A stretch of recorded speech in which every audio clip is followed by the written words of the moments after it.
තෙරුවන් සරණයි. බුද්ධ රත්නයට, ධම්ම රත්නයට, සංඝ රත්නයට මාගේ নমස්කාරය වේවා.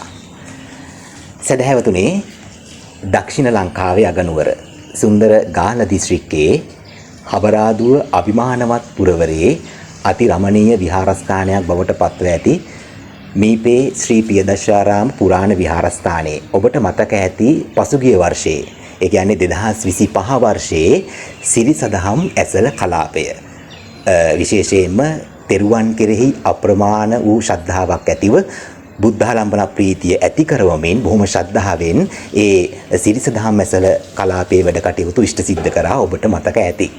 මේ වර්ෂයේ 2026 වර්ෂයේ ඒ පින්කම එලෙසින්ම සිදු කරන්නට මූලික පියවර තබමින් අපි බලාපොරොත්තු වන විශේෂයෙන්ම සිරිසදහම් ඇසළ කලාපය වෙනුවෙන් නිර්මාණය කරන ලද ඒ සමාජ මාධ්‍ය YouTube නාලිකාවන් ඔබ වෙත හඳුන්වා දෙමින් මේ සිරිසදහම් ඇසළ මහා පින්කම් මාලාවේ 2026 වර්ෂයේ වැඩ කටයුතු නිල වශයෙන් ආරම්භ කරන්නට මේ මොහොතේ අපිත් එක්ක වැඩ සිටිනවා. මේ වැඩසටහනේ නියමුවාණන් වහන්සේ අපි විශේෂයෙන් සිහිපත් කරන්නට ඕන. ඊට පෙර ආතුව අනුත්තර පින්කෙතක් වූ ආර්ය මහා සංඝරත්නයට මාගේ নমස්කාරය වේවා.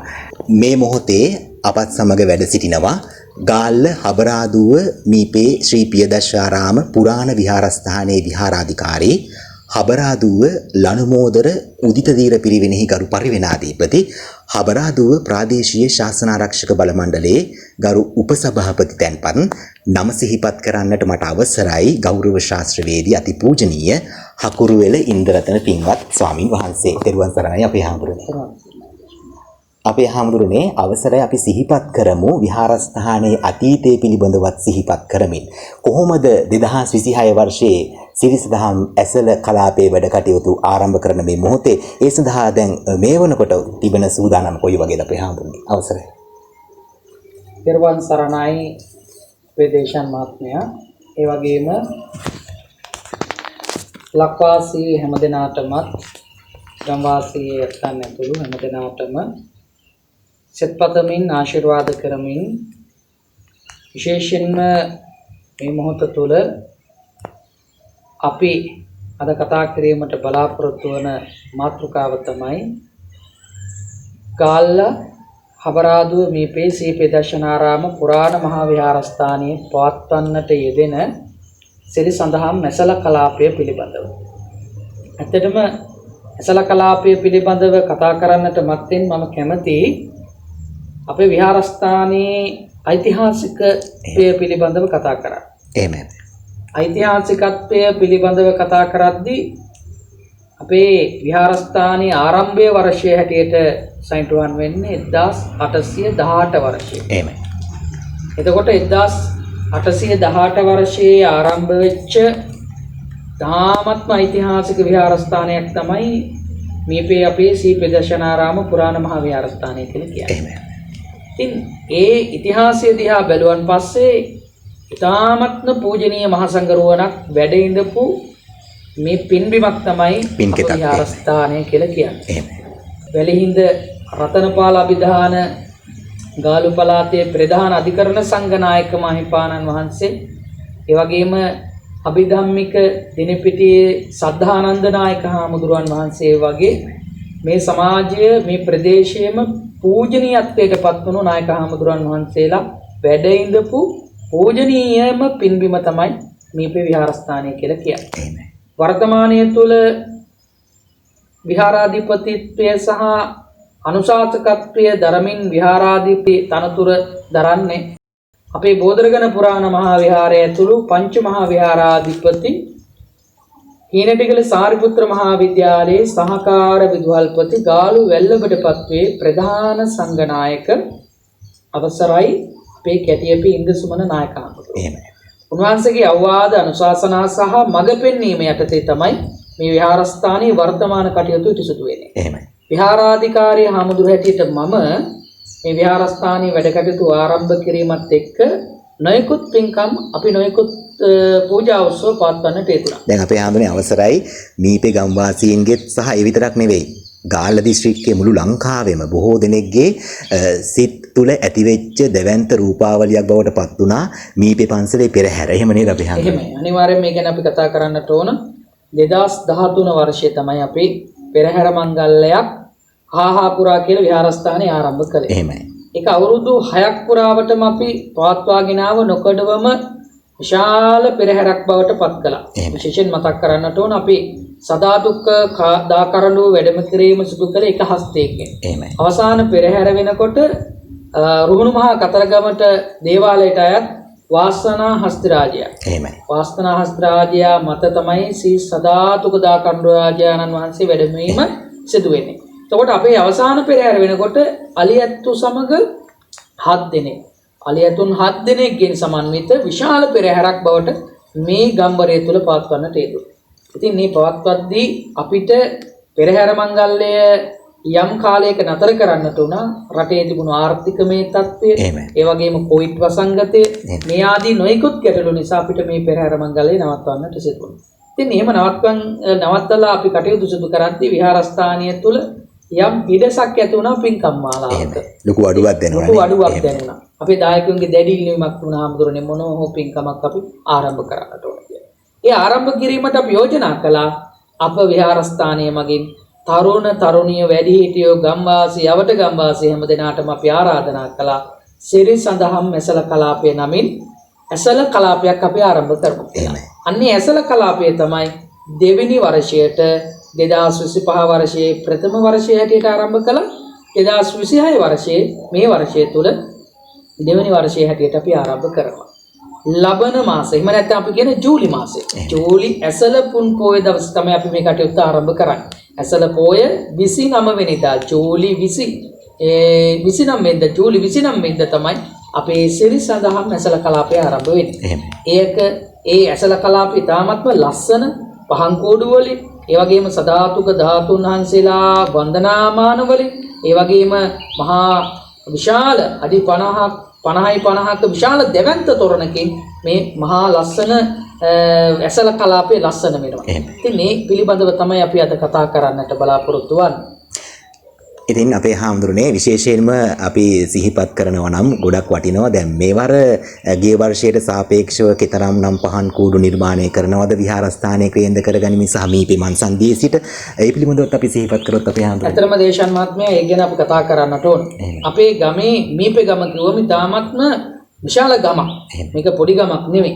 මේක විශාල ගමක් මීපේ ගම කියන්නේ. ඒ විශාල ගම නියෝජනය කරන ප්‍රධානම ස්ථානය තමයි මීපේ මන්සන්දිය. එහෙමයි. මීපේ මන්සන්දිය කියන්නේ මීපේ ගමට එන්න තියෙන ප්‍රධාන ස්ථානය. අන්න මීපේ මන්සන්දිය ඉඳලා තමයි අපි මේ ඇසල කලාපය ආරම්භ කරන්නේ. විහාරස්ථානය ප්‍රමුඛ කරගෙන ඇසල කලාපයේ ප්‍රධාන පහන් කෝඩුව ආරම්භ වෙන්නේ මීපේ මන්සන්දිය ඉදිරියේ. එතකොට මීපේ මන්සන්දියේ සිට මේ ප්‍රධාන පාර විහාරස්ථානට පිවිසෙන ප්‍රධාන පාර දිගටම පහන් කෝඩු ප්‍රදර්ශනය සිදු වෙනවා. තාමත්ම ලස්සන පහන් කෝඩු රාශියකින් යුතුව තාමත් විදුලි ආලෝකයන් රාශියකින් එකතු කරගෙන තමයි මෙදා ඇසල කලාපය අපි ආරම්භ කරන්නේ. අපි පවත්වන්නට සියලු කටයුතු සිදු කරලා තියෙන එක විශේෂයෙන්ම මතක් කරන්නට ඕන. අපි ඒ කිසිම කෙනෙකුගේ මේ ඇසල කලාපයේ නරඹන්නේ කිසිම කෙනෙක් බඩගින්න යවන්නේ නැහැ. ඒක තමයි තාමත්ම වටින්නේ. මොකද හැමෝටම බත් ටිකක් කාලා යන්න අපි හෙඩ සියලු දේ සූදානම් කරලා තියෙන්නේ. දන්සල් දිනපතාම අපි දන්සල් පවත්වනවා. කුසගින්න නැතුව බඩ පිරෙන්න යම් දෙයක් කාලා සතුටින් මේ ඇසල කලාපයේ සුන්දරත්වය විඳලා විහාරස්ථානයේ නික්මල යන්න පරිසරය අපි නිර්මාණය කරනවා. අපි ගිය අවුරුද්දෙත් එහෙමයි. මේ අවුරුද්දේ දවස් 6ක් පැවැත්වෙනවා. දවස් 6 පුරාවටම කිසිම කෙනෙකුට බඩගින්න යන්න තියන්නේ නැහැ. හැමෝටම මොනවා හරි ආහාරයක් ඇතුවයි පන්සලෙන් පිට වෙලා යන. මේක විශේෂත්වයක්. එහෙම සිහිපත් කරනකොට පුංචි කාරණාවක් දැනගන්න ලැබුණ අපේ හාමුදුරනේ වටපිටාවෙන් හරි අපූර්ව ලස්සන භක්ති ගීත වැඩසටහනක් අවසන් දිනේ සූදානම් කරලා තිබෙනවා කියලා. ඒ පිළිබඳව සිහිපත් කරලා. ඇත්තටම ඒක ගැන අපි කතා කරන්නට ඕන. අපේ පන්සලේ තියෙන ලොකුම හයියක් තමයි ශ්‍රී පියදර්ශනාරාම පුරාණ විහාරස්ථානයේ අපේ දහම් පාසල. පියදර්ශි දහම් පාසල. දහම් පාසල කියන්නේ අපේට ඉතාමත් වටින සම්පතක්. ඒ දහම් පාසලේ දහම් ආචාර්ය මණ්ඩලයක්, ශිෂ්‍ය නායක මණ්ඩලයක්, සියලු දූ දරුවනුත් එකතු වෙලා වගේම මේ අවුරුද්දේ විශේෂයෙන්ම දකුණු පළාත් සංස්කෘතික අමාත්‍යාංශයේ යටතේ තිබෙන රාජ්‍ය සංගීත කණ්ඩායම සහභාගීත්වයෙන් යුතුව බැතිගී සරණිය සංවිධානය වෙනවා. ඒ රටේ ඉන්න ප්‍රසිද්ධ ගායක ගායිකාවන්ගෙන් සමන්විතව. ළමා ගායක ගායිකාවන්ගෙන් සමන්විතව තමයි මේ වැඩ කටයුතු සිදු වෙන්නේ. ඒකයි විශේෂත්වය. අපේ දහම් පාසල් දරුවන්ටත් මේකේ සහභාගී වෙන්න පුළුවන්. ඒ වගේම රටේ අද වර්තමානයේ යම් නමක් දිනාගත් ප්‍රසිද්ධ ළමා ගායක ගායිකාවන් පිරිසකුත් මේ පැතිකී සරණිය සඳහා සම්බන්ධ වෙන්නට කටයුතු කරනවා. ඉතින් ඒව ගත්තන් පස්සේ මිනිසුන්ට හිත නිවා ගන්න මේ පීඩාකාරී මනසෙන් මිදෙන්නට යම් පිටුවහලක් යම් අවස්ථාවක් අදලා දෙන්න තමයි ඇත්තටම මේ පැතිකී සරණිය අපි සූදානම් කරලා තියෙන්නේ. පුරා වසර ගණනාවක් කතරගම මහා දේවාලයේ වාසනා හස්සිරාජයාගේ මස්තකයේ හිතන්පත් කළ ඒ සදාහතුක කරඬුව විහාරස්ථානයේට ගෙවදමින් වැඩම කරවමින් ඒ දර්ශනීය අපූර්ව මහා පෙරහැර පවත්වපු පුණ්‍ය භූමිය කාටවත් අමතක නැහැ. හරි අපූර්වට සමාජ මාධ්‍ය ජාලය ඔස්සේ ප්‍රධාන මාධ්‍යයේ හරි අපූර්වට විකාශනය වෙච්ච පෙරහැරක් තමයි මීපි පන්සලේ පෙරහැර කියලා කියන්නේ. ඉතින් එහෙම කිව්වහම තමයි මීපි පන්සල ගොඩක් අයට මතක් වෙන්නේ. එසේනම් අපි ආරාධනා කරනවා ගිය වර්ෂයේ වගේම මේ වර්ෂයේ තුලත් ඊට සාපේක්ෂව බොහෝ නිර්මාණ සමගින් ඔබ වෙත පින් සිතින් ඉදිරිපත් කරන සිරිසදහම් ඇසළ කලාපයේ නරඹන්නට පැමිණෙන විශේෂම ජූලි මාස 29 වන දින සිට අගෝස්තු මාස 3 වන දින දක්වා පුරා දින 6ක් ඔබ වෙනුවෙන් මේ පින්කම මීපේ ශ්‍රී පියදර්ශාරාම පුරාණ විහාරස්ථානයේ කේන්ද්‍ර කරගෙනමින් සිදු කරන බවත් විශේෂයෙන්ම සිහිපත් කරනවා. ඒ වෙනුවෙන් නිර්මාණය කරන ලද සමාජ මාධ්‍ය අවකාශයේ සමගින් ඔබ හැමදෙනාමත් එක්වන්නට ආරාධනාවන් සිදු කරමින් අපේ පින්වන්ත ස්වාමින් වහන්සේට ගෞරවයෙන් නැවතත් ආරාධනා කරනවා මේ ආරාධනාවන සිදු කරමින් අපේ හාමුදුරන්ට ඇති තවත් යමක් සිහිපත් කරන්න අවසරයි අපේ හාමුදුරන්. එහෙම අපේ දේශන මහත්මයා විශේෂයෙන් මතක් කරන්නට ඕන අපේ ගමේ ඇත්තන්ට විතරක් නෙවෙයි අවට ගම්වල ප්‍රදේශයේ හැමදෙනාටම පළාතේ හැමදෙනාටම එන්න සිරිසදහම් මැසල කලාපයේ සුන්දරත්වය විඳින්න අපි ආරාධනා කරනවා. ඒ වගේම තථාගත ලෝතර බුදුරජාණන් වහන්සේගේ ස්වාරීරික ධාතුන් වහන්සේලා ඇතුළු මහරහත් ධාතුන් වහන්සේලා දකින්න රහතන් වහන්සේලාගේ ධාතුන් වහන්සේලා දැක බලා ගන්න සේසින් දකින්න අවස්ථාව තියෙනවා. ඒ නිසා අපි ආරාධනා කරනවා සිරිසදහම් මැසල කලාපයත් එක්ක එකතු වෙන්න කියලා. ජූලි මාස 29 වෙනිදා ඉඳලා අගෝස්තු 3 වෙනි දින දක්වා මේ ඇසල කලාපයට එකතු වෙන්න කියලා බොහොම ගෞරවනීය ආරාධනාවක් සිදු කරමින් හැමදෙනාටම තෙරුවන් සරණ ප්‍රාර්ථනා කරනවා.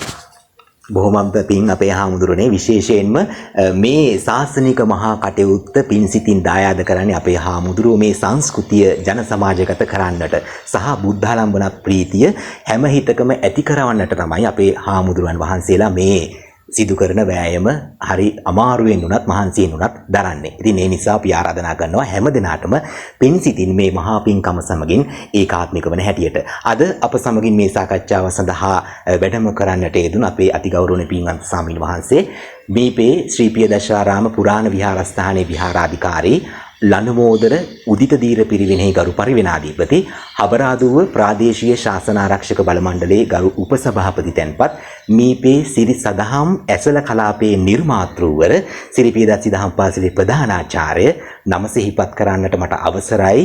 ගෞරව ශාස්ත්‍රවේදී අතිපූජනීය හකුරුවෙල ඉන්ද්‍රරතන පින්වන්ත අපේ ස්වාමීන් වහන්සේට නිරෝගී සුවය දිගාසිරි සම්පන්නිය ලැබේවා. තවත් චිරාත් කාලයක් අර්ථයෙන් ධර්මයෙන් මේ ගෞතම සම්බුද්ධ ශාසනයේ සෝභමාන කරමින් වැඩ සිටින්නට දෙවියන්ගේ රැකවරණය ආශිර්වාදය ලැබේවා කියලා ප්‍රාර්ථනා කරන බොහොමත්ම පින් අපේ හාමුදුරනේ.